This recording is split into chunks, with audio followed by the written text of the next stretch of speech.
Anno Domini, para a igreja voltar a ser igreja.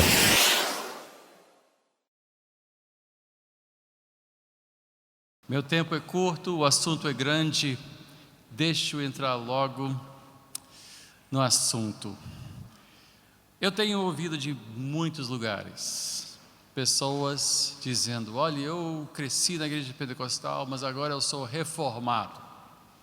Eu li Piper, eu li Washer, eu assisti este vídeo, aquele vídeo, e de certa forma esse entusiasmo é bem-vindo. Eu estou nesse caminho já há 20 anos. Há mais de 20 anos atrás, aliás, há 21 anos atrás, o teólogo R.C. Sproul estragou a minha vida, acabou com a minha paz, quando eu comecei a ouvir, disse: peraí, porta de vidro fechado, tá? Porta de vidro lá fora fechado, ok. E eu estou há 20 anos estudando este assunto do que realmente quer dizer ser reformado. Para muitos acham que ser reformado se limita apenas a abraçar a doutrina bíblica de predestinação, ou talvez se gostam do resumo do John Piper, que afirma que Jesus é Deus e a Bíblia é a sua palavra. Outros já evoluem até um certo ponto, afirmando os 5 pontos tidos como 5 pontos de Calvino. Muito embora Calvino não tenha avançado 5 pontos, 5 pontos foram desenvolvidos em resposta à remonstrância arminiana, que fez 5 objeções, e depois Beza e os seus colegas formaram então a resposta de 5 pontos do processo ou da teologia de redenção. A depravação total, ou seja, todos nós nascemos mortos no pecado. O pecado atinge a todos os aspectos da nossa vida. Nós não somos absolutamente, totalmente depravados, mas nós somos depravados no sentido do pecado ter tocado todas as áreas da nossa vida. Eleição incondicional, ou seja, ninguém tem mérito na sua própria salvação. A expiação limitada, ou seja, Jesus morreu pelos eleitos. A graça irresistível, ou seja, quando você nasce de novo pela vontade de Deus, e você é salvo por Ele, e você não resiste quando o Espírito Santo muda a sua vida. E finalmente, a perseverança dos santos, todos aqueles que realmente são salvos, eleitos por Deus e salvos, redimidos pelo sangue de Cristo, esses certamente vão perseverar até o fim. Mas a teologia reformada é mais do que isso, mais do que só eleição, predestinação, mais do que os 5 pontos de Calvino. Podemos avançar dizendo que o fundamento da reforma protestante compreende os 5 solas, sola fides, ou seja, salvação pela fé somente, não pela fé mais obras, que foi a grande briga entre Lutero e Roma. Sola Scriptura, dizendo que só as Escrituras Sagradas são base e fundamento suficiente para toda a nossa fé e prática cristã, que não há outra autoridade, rejeitando assim a teologia católica de que tradição também serve como uma autoridade máxima em nossa vida. Não, a reforma afirma sola Scriptura, só as Escrituras são a autoridade máxima, é o crivo, é a regra final para a vida e para a prática. Sola Christus, terceiro sola, afirmando que salvação em Cristo somente. Sola Gratia, salvação pela graça de Deus, não por obras. E finalmente, Soli Deo Gloria, um dos solas que é pouco mencionado hoje em dia, mas que afirma que tudo existe e foi criado para a glória de Deus. O homem não é o centro do universo, Deus é o centro do universo. Foi criado por Ele, foi criado também para Ele. Tudo acontece na análise final para a glória de Deus. Nós também sabemos que para ser reformado, você valoriza as grandes confissões da história. Os reformados tiveram preocupação em afirmar confissões. Nós sabemos que no início, quando surgiram as heresias do início da igreja, foram respondidas por grandes concílios. Os líderes da igreja, os bispos teológicos, se reuniam para discutir, às vezes levavam anos para resolver a questão da encarnação de Cristo, a questão da Santíssima Trindade, a natureza de Cristo, fazendo face aos grandes desafios da heresia da época. E então eles criaram os grandes credos. Mas a partir da reforma, esses credos também foram mais esmiuçados e transformados em grandes confissões. Talvez a mais conhecida é a de Westminster, que foi fruto de muitos anos de trabalho. Não foi assim um comitê que se reuniu numa terça-feira 2 vezes por semana, ou numa terça e quinta durante o mês. Levou anos para eles trabalharem a síntese da nossa fé. E com os credos surgiram os catecismos. Tem pessoas que acham que a fé reformada é só esses solos. Não, também os grandes catecismos. O próprio Westminster criou um catecismo também. E há pessoas que dizem, não, mas catecismo é uma palavra católica. Isso foi coisa dos católicos. Não é verdade. Os primeiros grandes catecismos foram fruto da reforma protestante.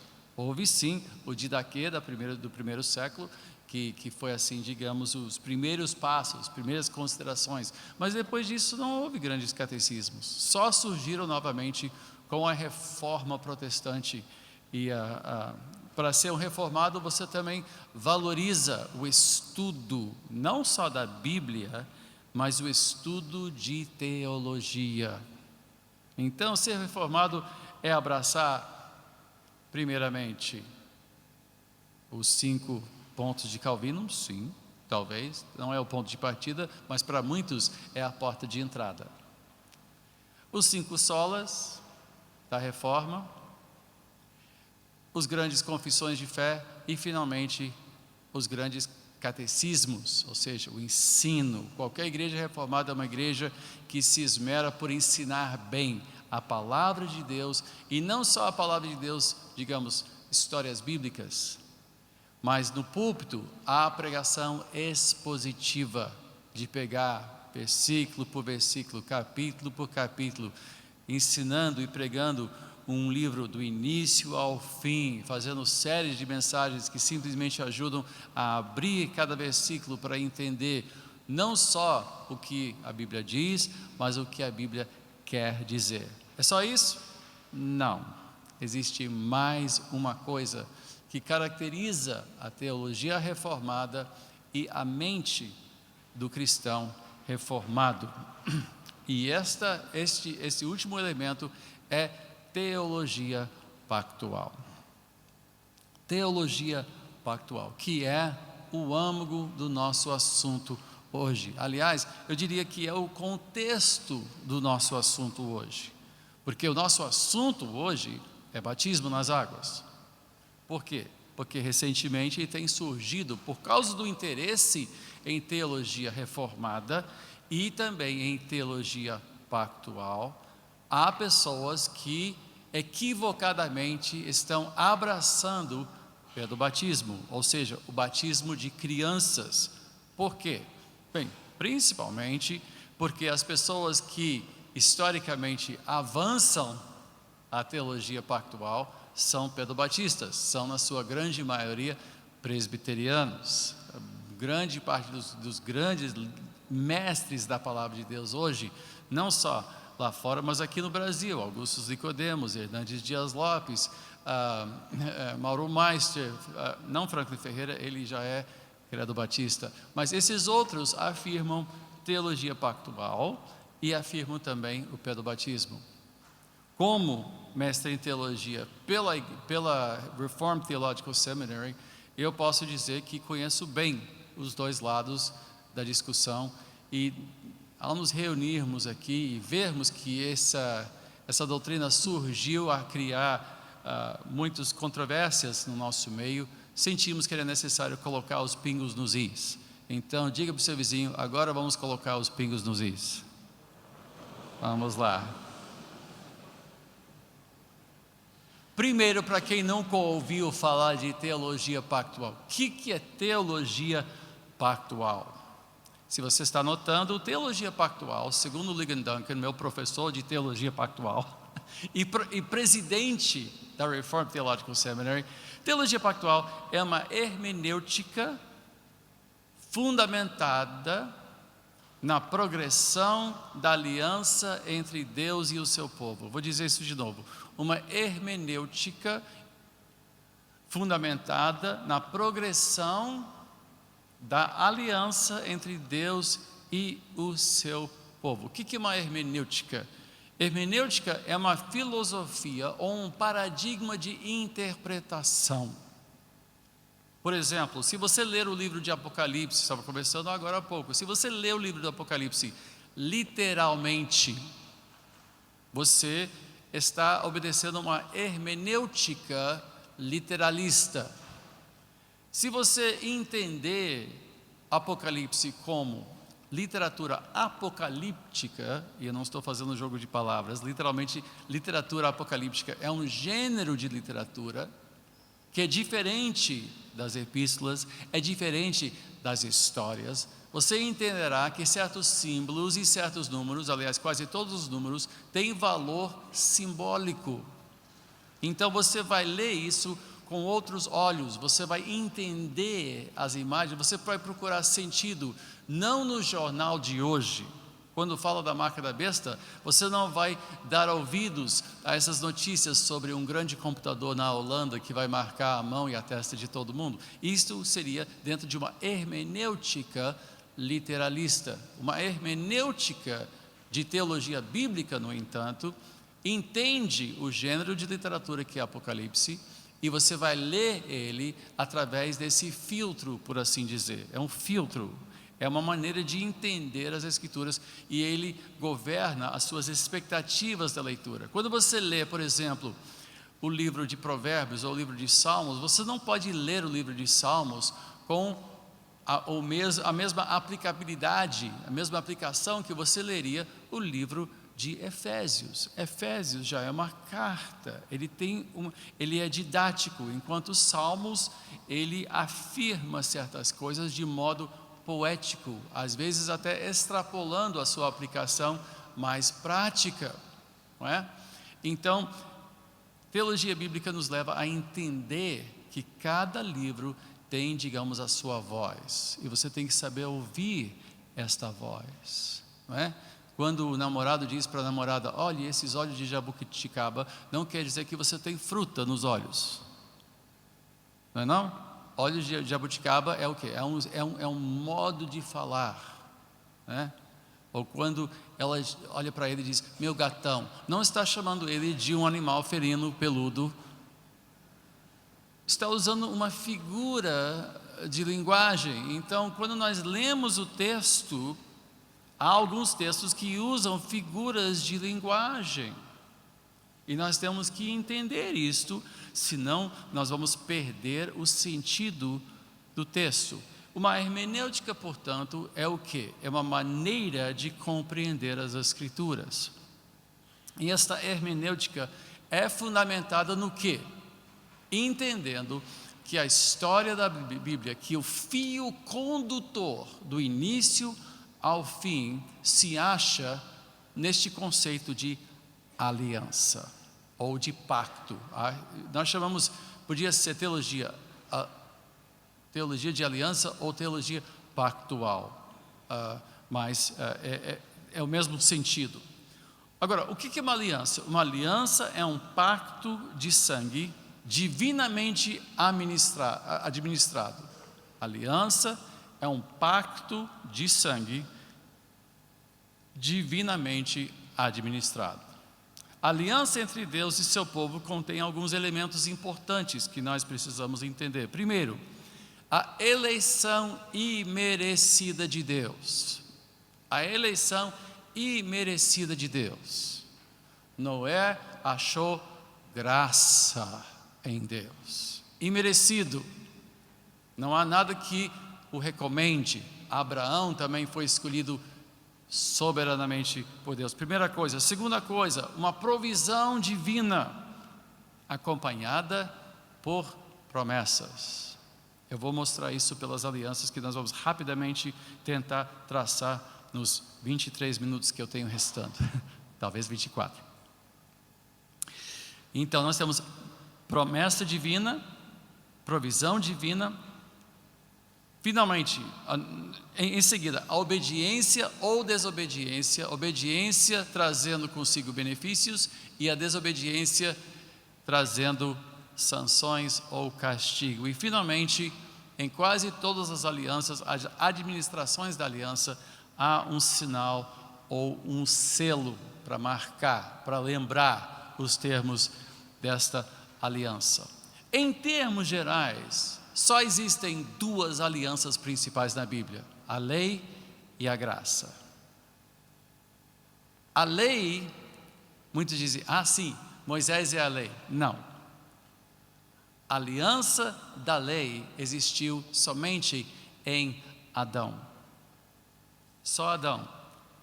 A partir do momento que Adão pecou, daquele dia em diante, iniciou-se a aliança da graça de Deus. Só em Adão houve lei. Só uma vez Deus disse: se você fizer isso, certamente morrerá. Ou seja, condenação, não há provisão, não há nenhuma margem de erro aqui. Te dou tudo que há nesse jardim, guarda só esta árvore, a árvore do fruto do conhecimento do bem e do mal. Se comer dessa árvore, certamente morrerá. É vida, morte, obediência, desobediência. Esta foi a administração da lei. Daquele dia em diante, quando Deus desceu para o jardim e disse: o que vocês fizeram?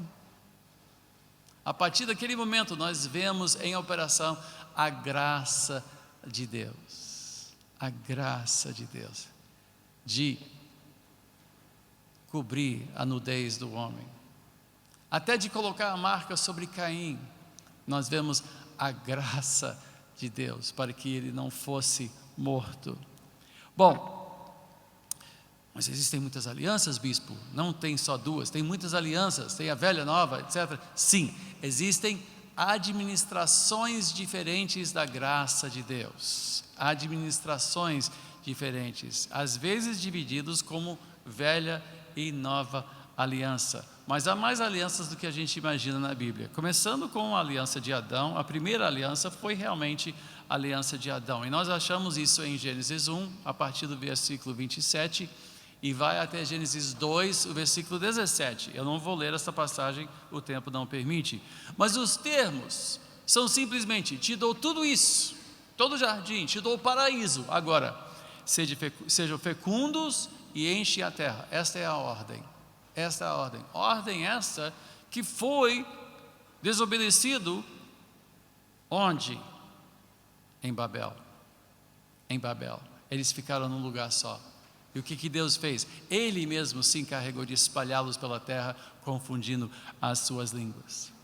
Mas em Adão nós temos então esta provisão, os termos e o início da graça. Em Gênesis 3, versículo 15, temos o quê? A primeira profecia messiânica. A primeira profecia messiânica. Gênesis 3, versículo 15, quando ele fala sobre a semente, e aqui ele até confunde na sua gramática, porque ele diz: a sua descendência ferirá o seu calcanhar, mas ele, apontando para ferirá a sua cabeça, quando ele condena a serpente. Já é a primeira profecia messiânica. Segunda aliança foi a aliança, essa foi a aliança da criação. A segunda aliança foi a aliança de preservação. Quando é que aconteceu esta aliança? Em Noé. Em Gênesis capítulo 6, versículo 8, nós temos essa frase: Noé achou graça. Noé achou graça. Na NVI diz benevolência. Infelizmente a NVI pisou na bola nessa tradução. A palavra certa é: Noé achou graça. é a aliança da preservação. Foi feita com toda a criação. Quando Deus destruiu tudo pela água, o que aconteceu? Ao saírem da arca, em capítulo 9, versículos 11 a 17, Deus faz a promessa com quem? Faz a promessa para quem? Para toda a criação. Nunca mais destruirei. Mas ele reitera no versículo 1 de capítulo 9, quando ele fala para Noé: agora sejam fecundos, enche a terra. Ele reafirma o seu propósito original, só que agora em Noé. É como se fosse uma segunda chance. E então ele coloca um sinal para marcar o que? A sua promessa de preservar a terra. Qual foi o sinal que ele exigiu de Noé? Nenhum. Ele não exigiu um sinal de Noé. Ele deu o sinal. E ele disse uma coisa interessante, ele disse: quando eu vir o arco-íris, eu me lembrarei da minha promessa. Como se Deus tivesse que se lembrar de alguma coisa. Foi principalmente para o homem entender que Deus vai cumprir a sua promessa. Ele não exigiu, ou seja, esse sinal, o sinal desta aliança, da preservação da terra, de poupar a terra, Deus deixou uma marca, Deus deixou um sinal. E cada vez que nós olharmos para o arco-íris, nós podemos entender, não que Deus é gay. Isso não quer dizer que Deus é gay. Esse símbolo não afirma afetividade. Afirma o que? A promessa de que Deus não destruirá mais a terra. Eu acho nefasto ter roubado este símbolo que Deus deixou como o sinal de que Ele preservaria a terra. Segunda aliança. Nós vamos ver, aliás, a terceira aliança. Muito obrigado, desculpe, quando eu digo segunda. Terceira aliança. Primeira aliança foi a aliança de criação. Depois nós temos a aliança de preservação, que Ele fez com toda a terra. Toda a terra. Na terceira aliança, a partir de Gênesis capítulo 15, Deus escolhe um homem. Um homem. Para abençoar. E ele promete a este homem, cuja esposa era estéril, que ela teria um filho, e que ele teria uma descendência, e que ele teria uma terra. Este homem, Abraão. Abraão. Ele prometeu a Abraão, e nós temos em Gênesis 15, eu não tenho tempo para entrar e esmiuçar, porque hoje eu estou dando só o quê? O pano de fundo para o fundamento bíblico de credo batismo. Lembre-se, estou fazendo isso. Mas o que ele faz em Gênesis 15? Ele manda Abraão cortar animais pelo meio, deixar um de cada lado, e ele então, numa manifestação da sua glória, um fogo passa por meio das duas partes, que na linguagem de aliança quer dizer que aconteça comigo o que aconteceu com esses animais, se eu não cumprir a minha promessa. Abraão disse: como é que eu vou saber? Ele disse: não seja por isso, corte os animais. Abraão entendia isso, porque era assim que pessoas faziam aliança entre si, não assinavam contratos, eles faziam uma cerimônia de cortar animais ao meio e passavam pelo meio desses animais dizendo: que aconteça comigo isto, se eu não cumprir a minha parte. Deus prometeu que Ele cumpriria a sua aliança para com Abraão. E o sinal que Ele pediu em capítulo 17, versículos 1 a 10, Ele então mandou que Abraão fosse circuncidado, ele e todos os homens da sua casa. Seria assim a marca desta aliança que Deus fez com Abraão. A quarta aliança foi a aliança mosaica. Aliança mosaica. Essa é uma aliança mais complexa. Nós vemos continuidade Muitas pessoas dizem, não, mas com Moisés foi a aliança da lei. Não, a aliança da lei foi com Adão. Porque em Moisés nós vemos, embora tenhamos lei, também temos muitos mecanismos de obter graça de Deus. Todo o sistema sacrificial levítico foi instaurado através de Moisés. E quem diz, não, porque nós estamos na graça, os que estavam em Moisés estavam na lei. Não, eles receberam a lei, mas havia providência para perdão dos seus pecados. Só em Adão Deus disse, se comer, certamente morrerá. Acabou, fim. E nós não temos nenhuma indicação de que Adão esteja no céu. Não há.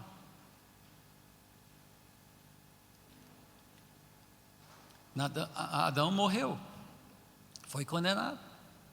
Puxa, Adão, o pai de todos nós. Sim, aquele que nos meteu nessa encrenca toda, pode muito bem estar no inferno e merecidamente. Aliás, todo mundo merece o inferno. Pode dizer para o seu vizinho, você merece o inferno, viu? Não é só Adão, não. Ninguém merece o céu. Quando eu digo merecidamente, é porque todo mundo merece, porque todos pecaram e ficaram aquém da glória de Deus. Então, todos nós merecemos, Adão também.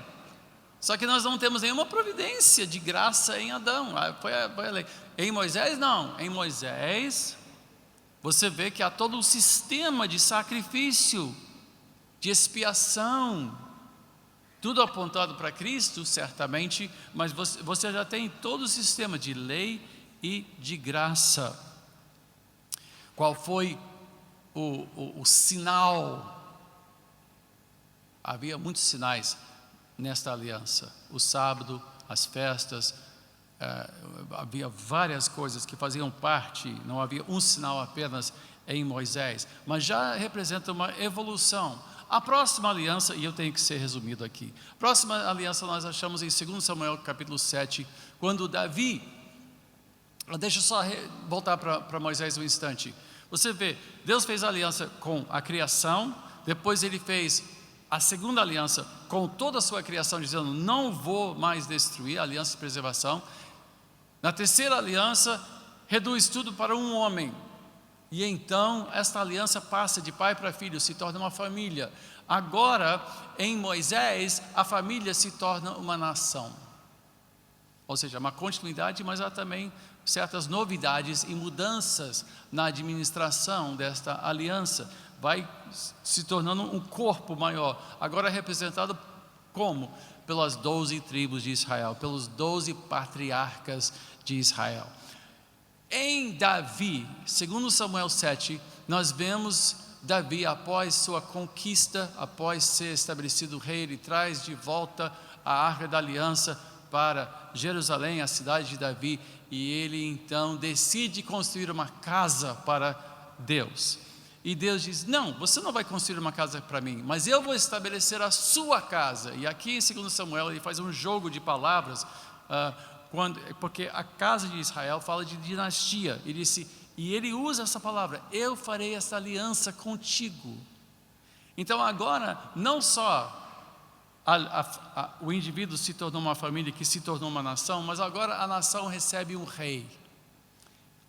A aliança estabelece um rei perpétuo para Israel, para o povo de Deus, que sempre agora será reinado por um filho de Davi, segundo Samuel 7. Há uma sexta aliança que de fato foi a primeira, mas eu só incluí agora na sexta, porque não são até agora nós estamos tratando das alianças de maneira sequencial, mas agora nós vamos de certa forma sair do tempo e do espaço e nos reportar a uma sexta aliança, que foi a aliança feita entre Deus Pai e Deus Filho. É a aliança da redenção. Esta aliança não foi feita entre Deus e nós, inicialmente, mas foi feita entre Deus e o seu Filho. Isto nós podemos ler em Salmo 2. Pode abrir Salmo 2.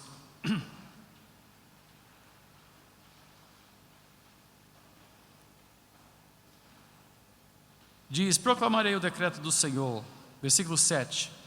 Ele me disse: tu és meu filho, eu hoje te gerei. Pede-me e te darei as nações como herança e os confins da terra como tua propriedade. Tu as quebrarás com vara de ferro e as despedaçarás como a um vaso de barro. Por isso, ó reis, sejam prudentes, aceitem a advertência, autoridades da terra, adorem o Senhor com temor, exultem com tremor, beijem o filho, para que ele não se ire e vocês não sejam destruídos de repente, pois num instante acende-se a sua ira. Como são felizes todos os que nele se refugiam. Isso faz referência a uma aliança feita fora do templo, entre o pai e o filho, onde o filho concorda em ser o cordeiro imolado. Apocalipse 13, versículo 8, se refere a Jesus como o cordeiro morto desde a fundação da terra, ou seja, desde antes do início do início. Antes de dizerem, haja luz, antes de Deus Pai dizer, haja luz, o Filho já assumira o papel de cordeiro morto, sacrificado. Esta aliança foi feita na eternidade entre o Pai e o Filho. Nós hoje somos beneficiados por esta aliança com a salvação, mas a aliança não foi feita inicialmente conosco, não começou conosco, começou com Cristo desde a eternidade. É a sexta aliança, se bem que fora do tempo. A sétima aliança, então, é a nova aliança, e essa aliança eu vou ler Jeremias 31, 31 a 34. Jeremias 31, versículos 31 a 34.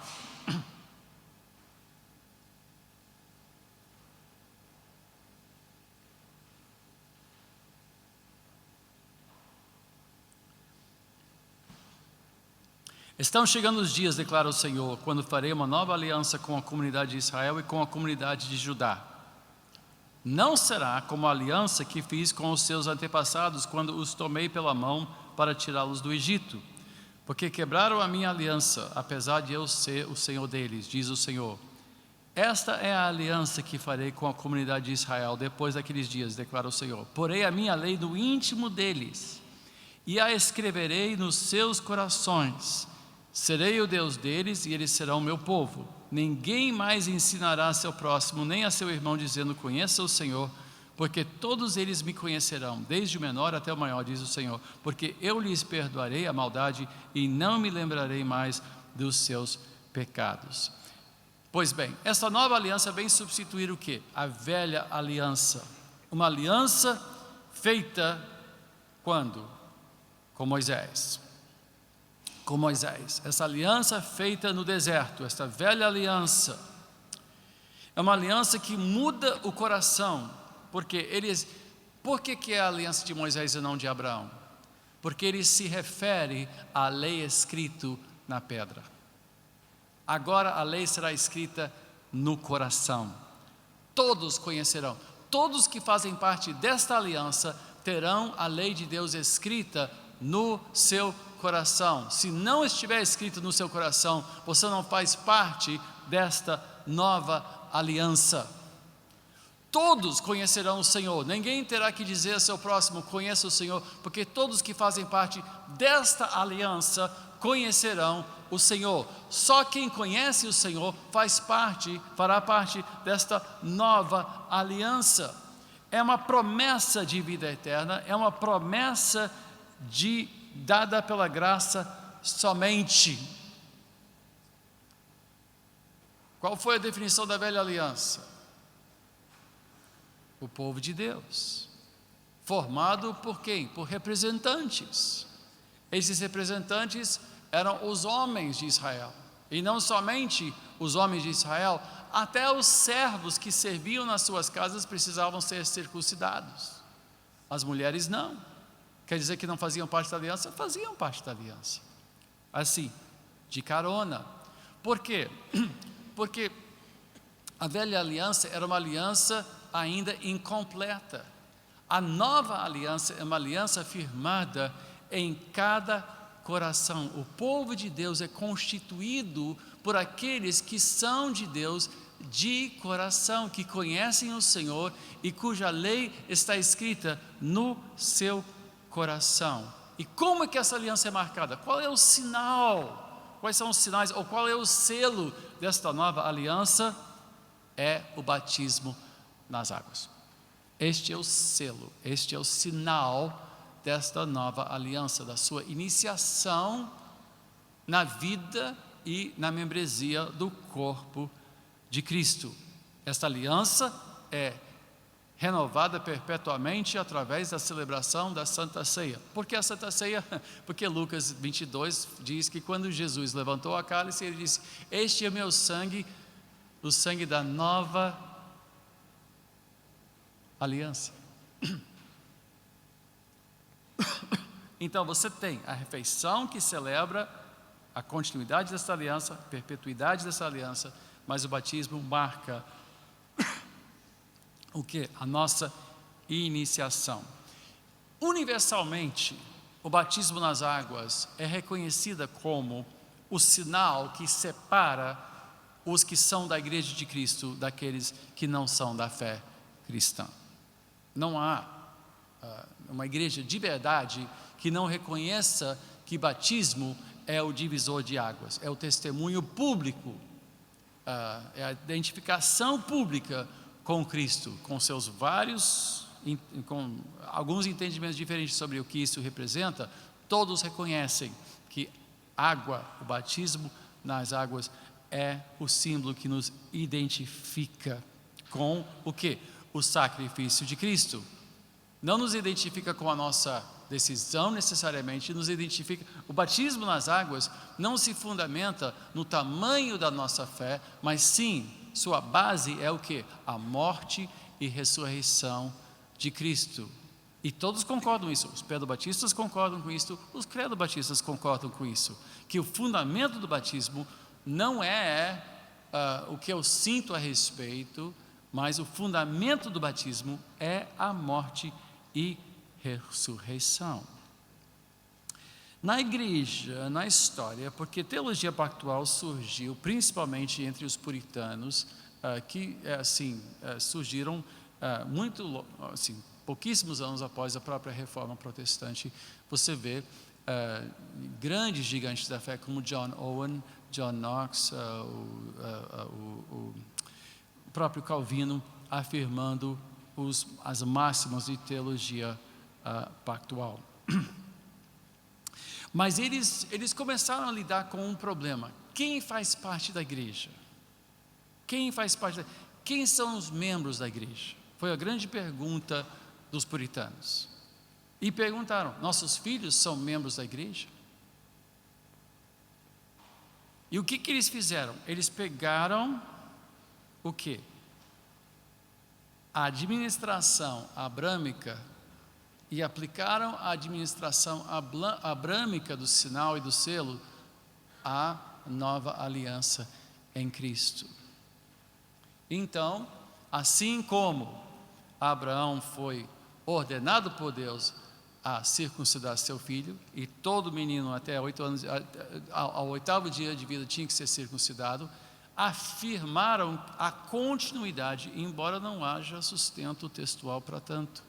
Mas eles queriam incluir seus filhos como membros da igreja, criando o quê? Um conceito de igreja visível e igreja invisível. Então, o sacramento se aplicava ao quê?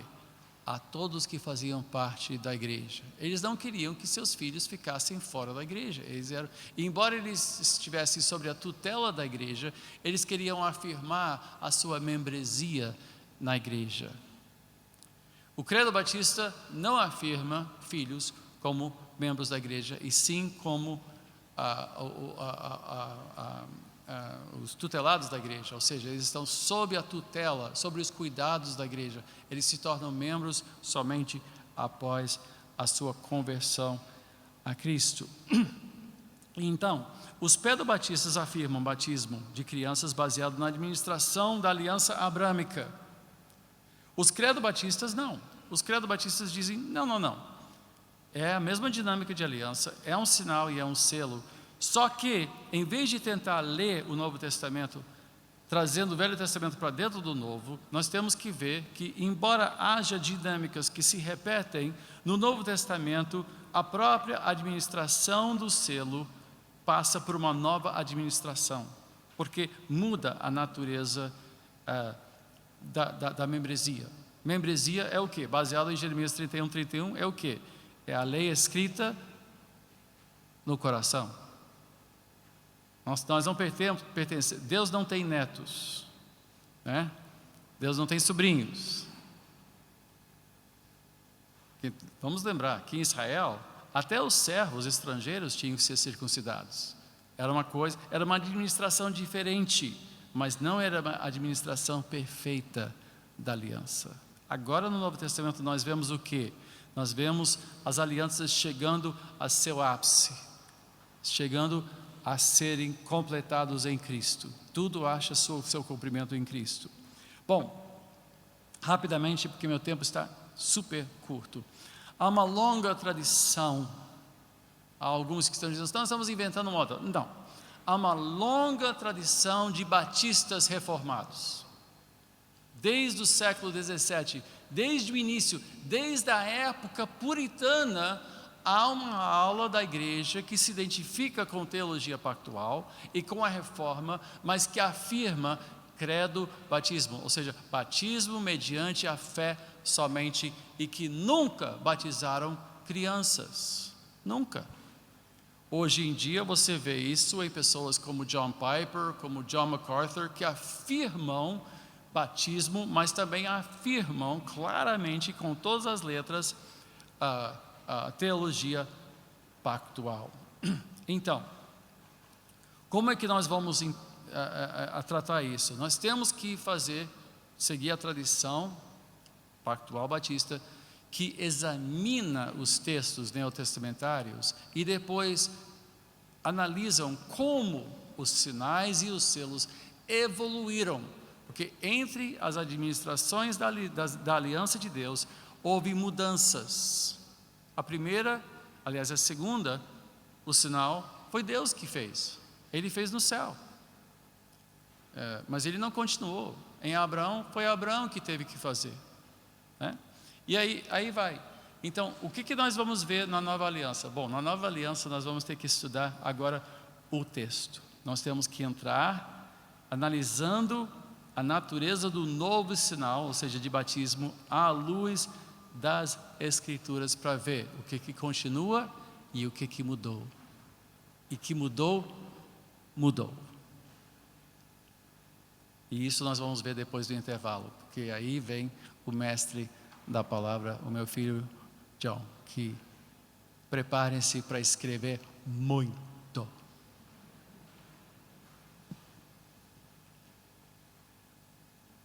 Esse é o campo, esse é o argumento. Continua ou não o selo de circuncisão? Batismo é a nova circuncisão? Se é a nova circuncisão, então nós temos que administrar para filhos. Ou será que realmente circuncisão é igual a batismo? Ou batismo é igual a circuncisão? Esta é a pergunta. E o texto, creio eu, mostra tão claramente que ninguém vai sair daqui pensando, temos que batizar nossos filhos. Nunca mais você sofrerá essa tentação. Porque o texto é avassalador.